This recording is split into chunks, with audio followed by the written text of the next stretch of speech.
ഇന്ന് സ്കൂളില്ലാത്തൊരു ദിവസമാണ്. അപ്പോൾ രാവിലത്തെ ബ്രേക്ക്ഫാസ്റ്റൊക്കെ കഴിച്ച് കഴിഞ്ഞ് കുറച്ച് ലേറ്റായിട്ടാട്ടോ ഞാൻ മറ്റുള്ള പണികളൊക്കെ ചെയ്തത്.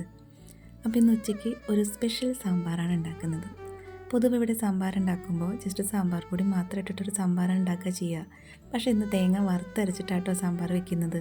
ലച്ചുവിന് ഈ സാമ്പാർ ഭയങ്കരമായിട്ട് ഇഷ്ടമാണ്. പിന്നെ ലച്ചുവിന് ഇപ്പോൾ എക്സാം അടുത്ത് തുടങ്ങി.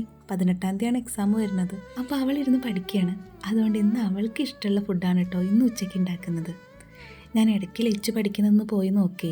ഇല്ലെങ്കിൽ പുള്ളിക്കാരത്തി പഠിക്കുകയാണെന്ന പേരിൽ ചിലപ്പോൾ വല്ല ടേബിലുള്ള വീഡിയോസും കണ്ടിരിക്കുകയായിരിക്കും. അപ്പോൾ ഇനി കഷ്ണങ്ങളൊക്കെ വെന്ത് വന്നിട്ടുണ്ട്.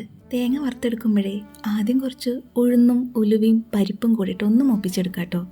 അതിലേക്ക് ചെറിയ ഉള്ളിയും വെളുത്തുള്ളിയും ഒന്ന് ഇട്ട് കൊടുക്കുക. 2 അല്ലി മതി. എന്നിട്ട് തേങ്ങയും കൂടി ചേർത്തിട്ട് ഒരു ഗോൾഡൻ കളറായിട്ട് വരുമ്പോൾ അതിലേക്ക് നമുക്ക് മല്ലിപ്പൊടി മുളകും പൊടി കൂടി ഇട്ടിട്ട് ഒന്ന് ചൂടാക്കി എടുക്കാം കേട്ടോ. ഇനി ഇത് അരച്ചിട്ട് നമുക്ക് കഷ്ണത്തിലേക്ക് ഒഴിച്ചു കൊടുക്കാം.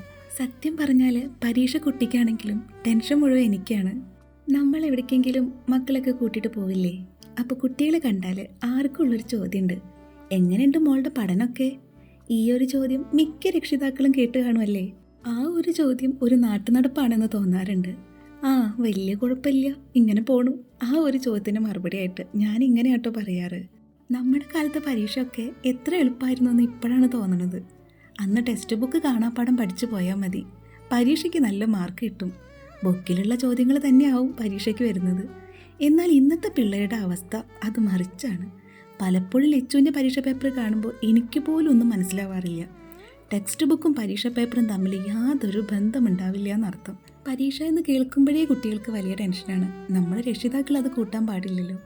നീ പഠിച്ചില്ലെങ്കിൽ തോറ്റുപോകും എന്ന് പറയുന്നതിന് പകരം നമുക്ക് പഠിച്ചു നോക്കാം, ബാക്കി വരുന്നിടത്ത് വെച്ച് കാണാമെന്ന് പറയുന്നതാണ് അവർക്ക് കൊടുക്കാവുന്ന ഏറ്റവും വലിയ ധൈര്യം. അപ്പോൾ എല്ലാവർക്കും എക്സാമൊക്കെ അടിപൊളിയായിട്ട് എഴുതാൻ പറ്റട്ടെ. All the best.